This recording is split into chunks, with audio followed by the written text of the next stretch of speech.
Hello, আসসালামু আলাইকুম। কেমন আছেন সবাই? আজকে আমার এক ভাই পার্টি দিছে, তো সবাইকে দাওয়াত দিছে। আমরা 4 জনের দাওয়াত দিছে, গেলাম। তারপরে পার্টি রেডি করলাম, খাইলাম। তো কে কে আপনারা পার্টি খান, পার্টি করেন, তো জানাইয়েন কমেন্টে।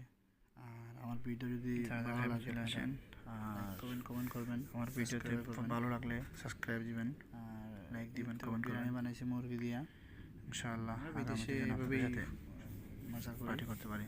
আমাকে সালাম আলাইকুম। কে করেন জানাইয়েন, মজা করেন। আর সবাই মিলে মজা করা আর এরকম পার্টি করা আমরা প্রায় সময় হয়। তো দোয়া করবেন যেন আল্লাহ সবসময় এইভাবে সুন্দর যেমন দিন কাটতে পারি, মন খুশ রাখতে পারি। ওকে, সালাম আলাইকুম।